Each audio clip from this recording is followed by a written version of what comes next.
Fica calmo. Tá. Não tem ninguém aqui. Tá, meu nome é Walter Gatineto, eu estou aqui hoje na qualidade de testemunha. Sobre a minha vida, eu tive uma infância sozinho. Eu fui abandonado pelos pais, as mães, pelo pai e pela mãe, né? Não, no caso. Eu cresci em escola pública, eu não tive ensino médio. Eu comecei depois na faculdade de Direito. E nessa faculdade, um professor da faculdade era um promotor de justiça da minha cidade. E ele realizou uma busca em minha residência. E nessa busca foram encontrados os medicamentos que eu tomo, que é de ansiedade. Eu tenho TAG, que é ansiedade generalizado, e o TDAH, que faz eu falar rápido e perder o foco. Nisso, houve uma prisão minha por tráfico de drogas com esses medicamentos. Uma prisão totalmente ilegal. Eu não tive audiência de custódia e como o promotor era o professor, ele me buscou em sala de aula, a viatura da polícia. Nisso, eu fiquei 6 meses preso por tráfico de drogas, num presídio com traficantes e assassinos, sendo que eu nunca usei droga na minha vida, eu não bebo, e fiquei preso como traficante. Saindo de lá, eu perdi a amizade, eu perdi namorado, eu perdi tudo, porque eles me viam como traficante em uma cidade pequena. E eu expliquei, não, eu fui inocentado, porque o médico que me prescreveu o medicamento, ele foi até a audiência e falou, não, realmente, eu prescrevi, e o medicamento, ele nem estava na portaria da Anvisa como droga, então foi uma prisão totalmente legal, que foi o promotor Marcel Zanin Bombarda, ele que foi o pivô de tudo isso. Nisso, na audiência que eu tive, eu verifiquei que o promotor estava mexendo no Telegram, no celular dele. E pensei, a única forma de provar aos amigos, à namorada, a todos que realmente era inocente, é acessando o Telegram dele. Isso foi em 2017. Eu fiquei por volta de 2 anos tentando esse acesso ao Telegram. Assim que eu consegui, eu encontrei mensagens comprometedoras do promotor e peguei também a agenda dele. E nisso eu continuei acessando o Telegram até chegar na Lava Jato. E quando eu vi as conversas da Lava Jato, eu vi que havia uma perseguição com o presidente Lula. E pensei, o mesmo que acontece comigo aqui, acontece com ele. E de forma livre, espontânea, eu dei publicidade às conversas na época, que foi a Vaza Jato. Só um segundo. Ressaltando que eu não recebi nada em troca por isso. E houve uma investigação, que é a Operação Spoofing, que comprovou que realmente não havia um mandante, que eu não recebi nada por isso. Quebraram o sigilo bancário, quebraram tudo. A investigação, ela chegou ao ponto de grampear a cela em que eu estava. Porque, passados 6 meses de investigação, e eu preso preventivamente, eles ofereciam a delação premiada, e como eu não ia culpar um inocente, eu não fiz. E grampearam a cela, tudo, e depois essa investigação acabou e virou a ação penal, e eu fiquei 4 anos, até a presente data, sem poder acessar a internet. E sem acessar a internet, com 2 filhas, sem emprego, eu estava em Araraquara, saindo da prisão. Porque eu trabalho com TI, eu não terminei ainda a faculdade de Direito, então eu precisava de internet para poder trabalhar. E nisso apareceu a oportunidade da deputada Carla Zambelli de um encontro com o Bolsonaro, que foi no ano de 2022, antes da campanha. E ele queria que eu autenticasse que eu autenticasse a lisura das eleições, as urnas, nesse encontro, e por ser o presidente da República, eu acabei indo ao encontro. Nisso aconteceram diversos fatos que eu vou narrar aqui, pois a minha intenção é colaborar com a investigação. Mas lembrando que eu estava desamparado, sem emprego, e ofereceram um emprego a mim. Por isso que eu fui até eles. A recompensa em fazer o que eu fiz era a promessa de emprego. Apenas isso que eu queria. Pois lembrando que eu, sem poder acessar a internet por 4 anos, é uma cautelar que tem um flagrante ilegalidade por excesso de prazo, porque o juiz até hoje não decidiu. Ele revogou a cautelar há 2 meses e condicionou a eu fazer um relatório mensal sobre tudo que eu fazia. Esse relatório, ele leva mais tempo que o acesso. Então, se eu acessasse 5 horas por dia, eu demoraria 6 para fazer o relatório. E nisso, eu estou preso hoje, porque a PF foi em casa e eu contei a verdade. Eu contei tudo o que aconteceu, eu entreguei as informações, como eu cheguei no CNJ, tudo, e por falar isso e entregar tudo, eu estou preso hoje. A minha intenção é contribuir com a sociedade, quanto a Lava Jato e também esse novo evento do CNJ, e estou à disposição a todas as perguntas. A minha intenção aqui, caso haja respeito nas perguntas, eu responderei a todas. É isso. Essa postagem ali data do dia 28/7/2022, onde ela faz referência a um hotel e também que é um espaço de eventos, não é? Village em Ribeirão, com a mala na mão. Aumenta mais um pouquinho aí. Com a mala na mão. O homem que hackeou 200 autoridades, entre ministros do Executivo... Abaixa mais. Entre ministros do Executivo e do Judiciário brasileiro. Muita gente deve realmente ficar de cabelo em pé, entre parênteses, os que têm, depois desse encontro fortuito. Em breve, novidades. Eu queria que você me falasse dessa fotografia, que momento foi esse, e ao mesmo tempo também nos informasse aqui como se deu o seu primeiro... Não, por favor. Como se deu o seu primeiro contato com a Carla Zambelli, como você a conheceu, o que motivou, na verdade, esse seu encontro com a deputada.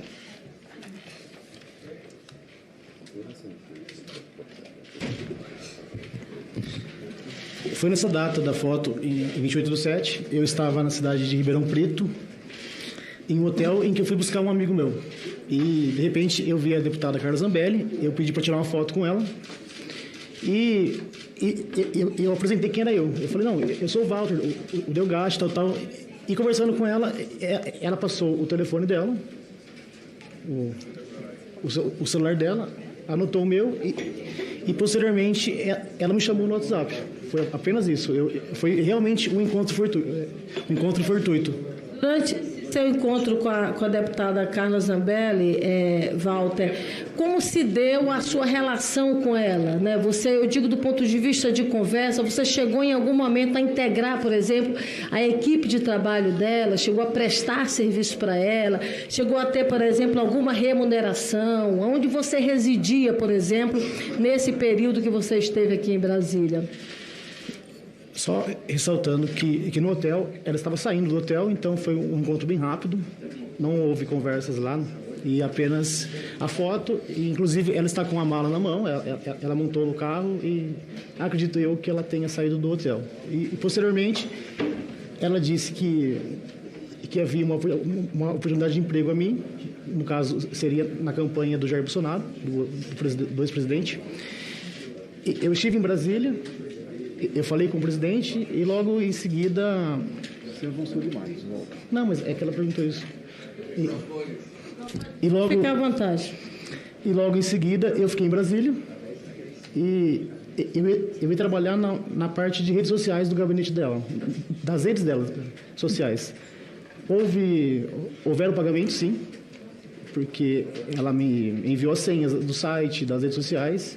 Só que logo em seguida, uma decisão do Alexandre de Moraes suspendeu o acesso dela às redes sociais. Por isso que eu não continuei nesse serviço, acredito. Mas nesse período você chegou a prestar um serviço, você não chegou a integrar, por exemplo, em nenhum momento a equipe dela de trabalho? Por exemplo, você chegou a participar dos grupos de WhatsApp, sim, conversar com a equipe de assessoria dela? Esse era um serviço que você fazia para ela? Esse serviço eu realizei. E esse período qual era o tipo de remuneração que você recebia dela? Na verdade, houve na época uma remuneração de R$3 mil e depois as redes foram suspensas e daí em diante apenas a promessa de emprego mesmo. Você chegou, nesse período você morou onde? Você chegou em algum momento você, por exemplo, esteve residindo ou frequentando com uma certa intensidade, por exemplo, a residência da Carla Zambelli? Sim, eu frequentei e logo em seguida eu retornei a Ribeirão Preto e posteriormente a São Paulo. Mas eu digo frequência no sentido de morar na casa dela. Eu fui diversas vezes na casa dela, mas de morar, não. Morar, de dormir, de ter uma convivência mais presente familiar, não. Certo. Falando aqui acerca dessas reuniões, no dia 9 de agosto, o senhor teve essa primeira reunião ao chegar aqui em Brasília, não é isso? E essa reunião você teve na sede do PL. Na reunião, e você me corrige se eu estiver errada, e eu queria que você na verdade, me desse detalhes dessa reunião. Eu tenho a informação de que, na reunião, o senhor esteve com o advogado Ariovaldo, que está aqui, inclusive, o presidente do PL, Valdemar da Costa Neto. Isso na reunião que ocorreu um pouco mais cedo, do dia 9 de agosto. Quem mais estava presente nesta primeira reunião? Na primeira reunião estávamos a Carla, E a Carla, sim, citando o nome dela, exato. O presidente do PL, os meus advogados,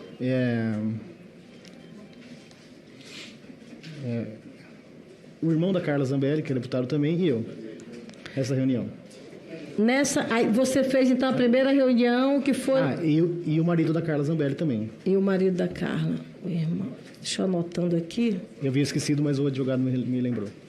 Me contam mais sobre essa reunião. O que vocês trataram nessa primeira reunião? O Duda Lima não participou, o marqueteiro. Não participou. Ele participou de uma reunião à tarde, às 15 horas. Isso. Perfeito. Me conta um pouco dessa primeira reunião, como se deu. O que vocês trataram nela? O que vocês discutiram nessa reunião? Tá. Nessa primeira reunião, o assunto era bem técnico, até que o Valdemar entrou em contato com o Duda e agendou essa reunião mais tarde com o marqueteiro da campanha, porque o Valdemar fez algumas perguntas, mas a questão era técnica. E o Valdemar, acredito que ele não tenha um conhecimento técnico sobre isso. Então, foi uma reunião, digamos, preliminar. Exatamente, uma reunião preliminar. E na sequência foi, então, feito contato com o marqueteiro Duda Lima? Sim, durante a reunião, o Valdemar entrou em contato com o marqueteiro, inclusive no Viva Voz, falou com ele e ele disse que às 3 horas iria comparecer no PL. Pronto. Aí você então volta às 3 horas. Sim, só que nesse meio tempo o advogado teve um conflito, um desentendimento com a deputada Carla Zambelli e apenas eu fiquei. Os advogados foram embora. Você diz o advogado que está aqui, inclusive com você. Sim. Esse conflito se deu por quê? No momento do conflito, eu estava no banheiro.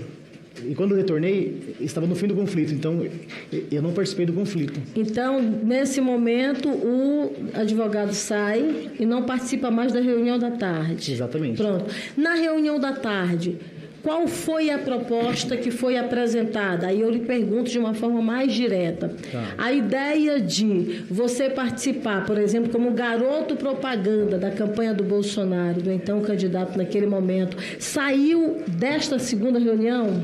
Sim, saiu. O Duda, que é o marqueteiro, ele inicialmente disse que o ideal seria eu fazer uma entrevista, eu participar de uma entrevista com a esquerda e de forma espontânea falar sobre as urnas. Era essa a ideia inicial. Falar que as urnas eram... A fragilidade das urnas, isso. Ou seja, a proposta... A inicial. Essa foi a proposta inicial. Isso, que não ocorreu porque o meu encontro foi... Ele saiu na mídia e por esse motivo eles cancelaram isso. E a segunda ideia era, no dia 7 de setembro, eles pegarem uma urna emprestada da OAB, acredito, e eu colocasse um aplicativo meu lá e mostrasse à população que é possível apertar um voto e sair outro. Qual seria a ideia do apertar? Seria apertar o número... É que assim, o código-fonte da urna, certo, eu faria o meu, não o do TSE, só mostrando que, exemplo, a população vendo que é possível apertar um voto e imprimir outro. Era essa a ideia. Seria uma ação... Essa proposta, na verdade, que foi apresentada do ponto de vista da realidade, seria uma proposta fake ou seria algo que você, na verdade, ou eles te propuseram de fato? Você, de posse do código-fonte, você vai mostrar para a gente que é a vulnerabilidade, que vamos colocar um número de, por exemplo, do candidato Bolsonaro e, de repente, vai aparecer o número do candidato Lula? Falando de forma técnica, quem tem acesso ao código-fonte, antes de compilá-lo, é possível inserir linhas que façam com que... Eu ouço mal, que você está falando errado. Eu ouço mal mesmo. Sim. Quem acessar o código-fonte antes de... De compilar. Não. O código-fonte é o código em si, é o código aberto, que depois ele tem diversos arquivos, e compilado ele vira apenas um, que é o que instala na urna. E quem tem acesso ao código-fonte antes de compilá-lo, consegue inserir linhas que façam com que seja apertado um voto e o resultado seja outro. Lembrando que o código-fonte, a pessoa que manipula ele, ela tem... Por exemplo, o código-fonte obedece a quem está criando ele. Então, eu posso criá-lo com a ideia de, assim que compilado, ser inserido um voto e sair outro. Então, eles queriam que eu fizesse um código-fonte meu, não o oficial do TSE, e nesse código-fonte eu inserisse essas linhas que eles chamam de código malicioso, porque ele tem como finalidade enganar, como finalidade colocar dúvidas na eleição. Então, eu criaria um código meu, a ideia do Duda. Ou seja, não seria um código-fonte do TSE. Seria alguma coisa manipulada, fake sua. Exatamente, feita exatamente para mostrar... A ideia dele era a seguinte, era falar que a urna, se manipulada, sairia um outro resultado. Então, para que fique mais claro, até para que a gente possa compreender, seria uma urna que, num vídeo, numa apresentação ali publicitária, você pegaria, mas você teria um código-fonte manipulado e criado por você. Um código-fonte fake, no caso. Fake, um código-fonte fake, criado por você, aonde você faria uma manipulação e uma apresentação fake, digamos assim. Exatamente. E essa apresentação iria explicar à sociedade, a quem estivesse lá no dia 7 de setembro, que era possível aquela urna que eles veem na eleição imprimir um outro voto. Então, a ideia era essa. Você disse que você poderia ser esse garoto propaganda, fazer essa manipulação fake, mas a matéria, uma matéria que saiu inclusive na revista Veja, 2 ou 3 dias depois, inviabilizou que essas duas ações ocorressem, é isso? Fossem concluídas, sim. Pronto. Depois dessa reunião do dia 9, que aconteceu na sede do PL, aí com a presença, inclusive, do Duda Lima, você teve, no dia 10, uma outra reunião. Agora, esta reunião você teve no Palácio da Alvorada. Sim. Nessa reunião, eu queria que você me falasse também detalhes desta reunião, esta agora com o então presidente Bolsonaro, né? Sim. Você sai do local onde você estava, o carro que você foi levado, a Carla Zambelli veio junto com você? Sim, veio. E aí, então, pegaram a Carla Zambelli, depois de buscaram e, na sequência, foram até o Palácio da Alvorada. No Palácio da Alvorada, na reunião com o então presidente Bolsonaro, se reuniram o senhor, a Carla Zambelli, o então presidente Bolsonaro, me corrija se estiver errada, e o ajudante de ordens Mauro Cid. E o general Marcelo Campos. E o Marcelo Campos. Me conta um pouco dessa reunião. Essa reunião, a ideia era falar sobre as urnas e sobre a eleição e sobre a lisura das urnas. E a conversa, ela foi bem técnica, até que o presidente me disse, falou assim, olha, a parte técnica eu não entendo, então eu irei enviá-lo ao Ministério da Defesa e lá, com os técnicos, você explica tudo isso. A conversa, ela se resumiu nisso. E também, ele pediu que eu fizesse o que o Duda havia dito sobre o dia 7 de setembro. E o senhor disse para ele que poderia fazer? Sim, eu disse que sim. E aí ele não compreendeu, e neste momento, quem ele chama para lhe levar ao Ministério da Defesa? Ele chama o general Marcelo Campos. O general Marcelo. E ele fala a ele, olha, eu preciso que você leve ele até o Ministério da Defesa. Ele contrariou, ele disse, não, mas lá é complicado. E o Bolsonaro disse, não, isso é uma ordem minha, cumpra.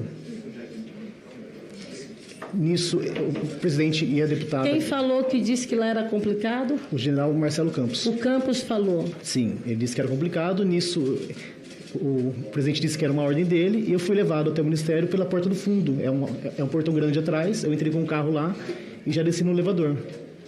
Certo. Então você foi com o general Campos até o Ministério da Defesa. Isso. Você tem noção de mais ou menos quanto tempo você ficou conversando ali com o ex-presidente Bolsonaro?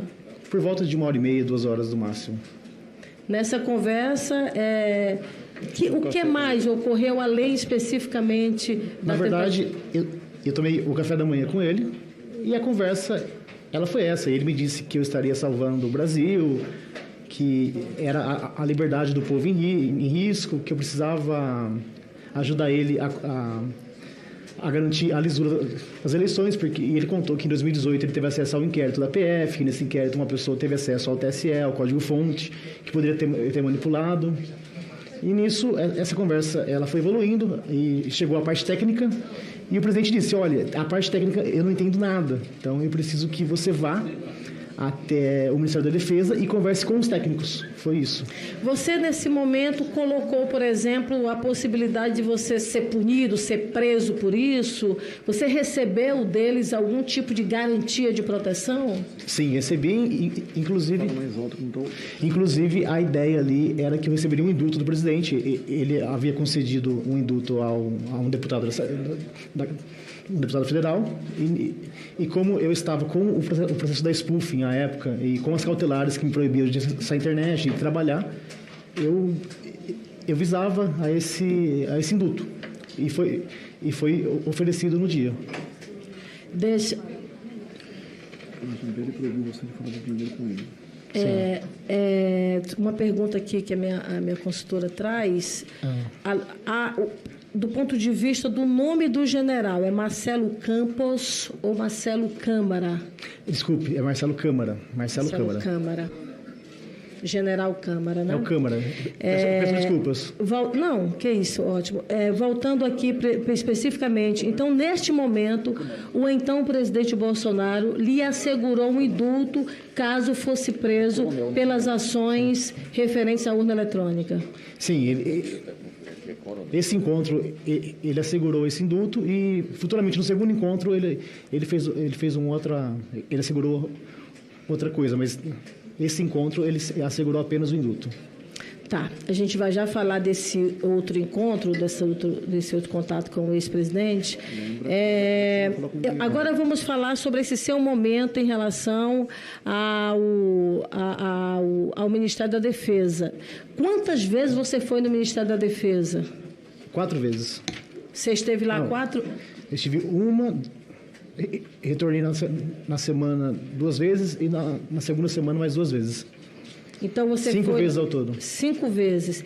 Nessas vezes em que você ia lá, você conversava com o pessoal da TI, mais dessa parte da informática? Eu falei com como é que funcionou? o ministro Nogueira, o Paulo Sérgio Nogueira, e também com o pessoal do TI.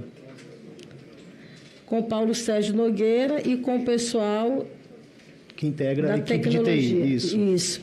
E nessas conversas e nessas várias idas até ao Ministério da Defesa, você construiu o quê? Nós tivemos depois, Walter, um relatório que foi apresentado, inclusive, e foi encaminhado até no TSE das Forças Armadas. Nesse relatório específico, você teve participação na elaboração desse relatório? A ideia inicial era que eu inspecionasse o código-fonte.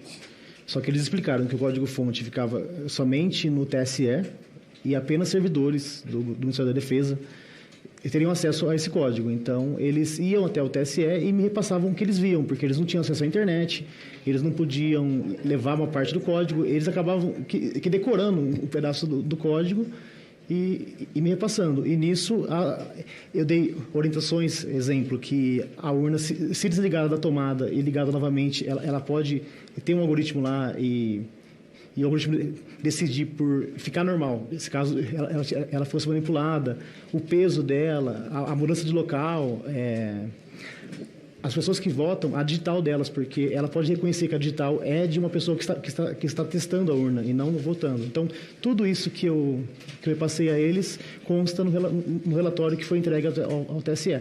Eu posso dizer hoje que de forma integral, aquele relatório tem exatamente o que eu disse. Não tem nada menos, nada mais. Ou seja, esse relatório que eu estou com ele aqui, que veio do Ministério da Defesa e foi encaminhado ao TSE. Você teve conhecimento dele, leu e viu que foi fruto da sua orientação. Eu apenas não digitei, mas foi eu quem fez ele, porque tudo que consta nele foi Muito orientado por grave. mim. Ou seja, esse relatório foi construído, foi orientado, foi elaborado pelo Walter Delgatti. Você segue até esse posto. Até esse posto, e nisso eu tenho um contato com o deputado. E nesse contato foi quando ela pegou um celular que estava com ela, e no celular dela ela enviou mensagem a alguém e o presidente da República entrou em contato comigo. E nesse contato ele disse que eles haviam... Antes de falar do contato, ela pegou um telefone novo ou era o telefone dela? Não, era um telefone aparentemente novo. O chip ou o aparelho? Era um chip e um aparelho, ela inseriu o chip, acredito eu que seja um celular novo. Novo que eu digo é que nunca foi usado. Um celular que foi usado apenas naquele encontro, ou apenas naquele encontro, né? E nisso eu falei com o presidente da República e, segundo ele, eles haviam conseguido um grampo, que era tão esperado à época, do ministro Alexandre de Moraes. Segundo ele, esse grampo ele foi realizado já, que teria conversas comprometedoras do ministro, e ele precisava que eu assumisse a autoria desse grampo, lembrando que à época eu era o hacker da Lava Jato, né? Então seria difícil a esquerda Questionar? sem questionar essa autoria, porque lá atrás eu havia assumido a Vaza Jato, que realmente fui eu, e eles apoiaram. Então a ideia seria o quê? O garoto da esquerda assumir esse grampo. Você está me dizendo que o ex-presidente da República, naquele momento no telefone, que a Carla Zambelli lhe passa em mão, lhe propõe você assumir um grampo do ministro do Supremo Tribunal Federal, Exatamente. Alexandre de Moraes, e, segundo ele, um grampo que já havia sido feito. Ele disse no telefonema que esse grampo foi realizado por agentes de outro país, ele me disse. Não sei se é verdade, se realmente aconteceu o grampo, porque eu não tive acesso a ele. E disse que em troca eu teria o prometido indulto, e ele ainda disse assim, se caso alguém te prender, eu mando prender o juiz. Ele usou essa frase. Não, eu não entendi. Ele disse assim, fique tranquilo, se caso algum juiz te prender, eu mando prender o juiz. E deu risada. Ele mandaria prender o juiz que porventura lhe prendesse. Sim, porque esse grampo ele seria suficiente para alguma ação contra o ministro e que as eleições seriam refeitas, né? Você então... Ou melhor, que as eleições fossem feitas com a urna que imprimisse o voto. E você concordou em assumir? Eu concordei porque era uma proposta de um presidente da República. Ficaria até difícil falar não àquela... Eu queria até fazer um recorte sobre essa questão do grampo. Nesse momento ele fez referência a pessoas não do Brasil, mas de fora do Brasil, que teria já grampeado Sim. o ministro Alexandre de Moraes naquele Exatamente. momento. A imprensa brasileira noticiou, acho que até o senador deve estar aqui, e aí talvez até depois ele possa falar, mas na matéria que é colocada pela imprensa, a matéria do jornal... Aqui, qual é o jornal esse aqui? Não, esse aqui é do... Não, esse aqui não é da Veja, não. Eu já falo aqui o nome do jornal. Não consta aqui, mas já minha assessoria me traz aqui. Está aqui, o jornal O Globo. O senador, naquele momento, afirma que este grampo teria sido... O senador Marcos Duval, que ele deve estar por aqui, talvez daqui a pouco ele possa falar. A matéria diz que, segundo o senador, equipamentos do Gabinete de Segurança Institucional, portanto, do GSI, seriam usados para gravar conversas com o ministro. O senhor lembra se nessa conversa o então presidente teria falado GSI ou não teria falado? Teria falado apenas essas pessoas de outros países? Sim, eu me recordo que ele disse apenas agentes de outro país. Ele não falou sobre o GSI ou sobre o senador Marcos Duval. Então, nesse momento, o senhor assume a responsabilidade, o senhor assume que você poderia assumir a responsabilidade desse grampo. Sim, eu assumo e por medo, retornando à minha residência, eu entrei em contato com o jornalista Reinaldo Turulo da Veja e contei isso a ele. Que ele gravou a ligação e registrou em cartório tudo que fora falado à época. Você fez, então, esse registro com ele? Sim, eu fiz. Certo. Além desta conversa, isso se deu dentro do carro ou vocês estavam sentados em algum local? A gente estava sentado no McDonald's. Era a lanchonete, o segurança e o motorista e o irmão da Carla ficaram lá fora e apenas a Carla e eu ficamos ali dentro. Depois desta conversa... Não, o presidente estava em ligação. Depois desta conversa com o presidente, o que mais vocês trataram? Além da questão de grampear, de assumir o grampo do ministro Alexandre de Moraes, teve alguma coisa referente, por exemplo, à invasão ao CNJ, site do CNJ? Após isso, a deputada me disse que eu precisava invadir algum sistema de justiça, ou o TSE em si, ou alguma invasão que mostrasse a fragilidade do sistema de justiça, dizendo que seria uma ordem também do presidente. Porém, apenas a deputada me disse isso. Eu não ouvi isso do presidente. Você se comprometeu com ela? Me comprometi. E fez a invasão depois no CNJ? Sim, fiz a invasão do CNJ e também, a partir do CNJ, de todos os tribunais do país. De todos? Os tribunais do país. Inclusive, isso consta em inquérito policial. Eu tive acesso a todos os processos, a todas as senhas de todos os juízes e servidores e fiquei por 4 meses na intranet da Justiça Brasileira. Você ficou por 4 meses na intranet do CNJ e de vários outros... De todos os tribunais, inclusive do TSE. Nessa invasão que você fez, lá você teve... você implantou um mandado de prisão contra o ex-ministro Alexandre de Moraes. Também teve a quebra do sigilo bancário do ministro Alexandre de Moraes. E também quebra dos bens. E também teve 11 alvarás de soltura, é isso? Não, esses 11 alvarás eu só vi na imprensa. Inclusive, eu realizei eu expedi o mandado de prisão no dia 5 e no dia 6, alguma pessoa foi lá e emitiu 11 alvarás de soltura correndo, porque viu que eles iriam... Então esses 11 alvarás de soltura não foi você? Não fui eu. Inclusive, o delegado de investigação, ele garante que não fui eu. Ou seja, mas também foi outra invasão? Não sei. Eu não tenho acesso a isso. Certo. Qual o motivo, Walter, desses mandados que você, na verdade... Do mandado e da quebra de sigilo. Seria o quê? Qual a motivação disso? Me explica. Seria forma... desmoralizar Exatamente, porque à época o ministro dizia que era inviolável, que tinha aquela segurança. Então, uma forma de mostrar a fragilidade seria o quê? Eu invadindo e despachando, como se fosse o ministro, com o token dele, a assinatura dele, um mandado de prisão contra ele mesmo. Inclusive, no final, eu falo, publique-se, intime-se e faça o L. É verdade. Que é uma coisa até engraçada, porque o sistema inviolável, uma pessoa sozinha conseguiu invadi-lo e emitir uma prisão, como se fosse o ministro prendendo ele mesmo. Agora, sobre essa minuta, esse texto desse mandado de prisão, quem fez? Fui eu. A deputada me enviou um texto pronto, eu corrigi alguns erros e contextualizei e publiquei a decisão. Mas quem fez o texto foi a deputada.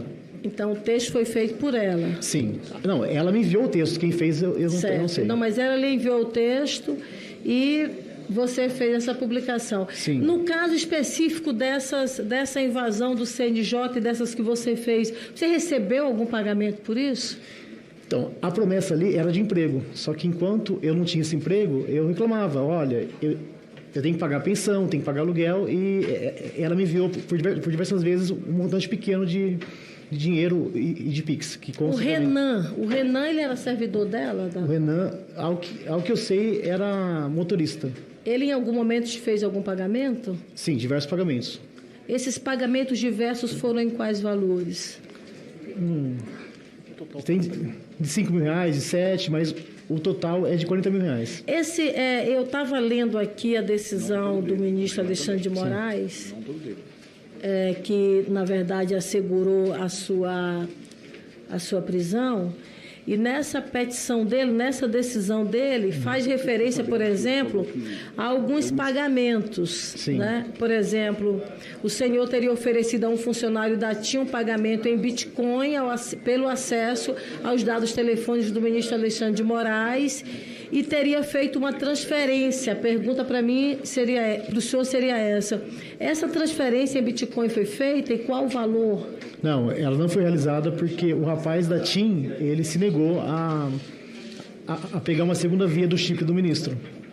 Ele se negou. Então você não chegou a fazer nenhum pagamento para ele? Não, é que no encontro, a deputada solicitou que eu invadisse o e-mail do ministro. E lá atrás, em 2019, eu tinha acessado já o e-mail. Então eu tinha o e-mail e o telefone de recuperação de senha. E entrei em contato com o rapaz da TIM. Só que ele me gravou no dia, sem eu saber, e se negou a pegar a segunda via do chip. Porque à época o Alexandre de Moraes estava o tempo todo na mídia e mandando prender todo mundo, então ele ficou com medo e vazou isso à mídia. Mas eu não efetuei a transferência. Quando você se propôs, na verdade, a fazer essa transferência, esse valor seria quanto em real? É que, na verdade, não foi tratado sobre Bitcoin. Foi em valor mesmo, em reais. Ah, seria 10 mil reais. Isso. Mas esses 10 mil reais, eu li lá que você diz, assim, fácil. Consigo fácil os 10 mil reais. Era o valor mínimo.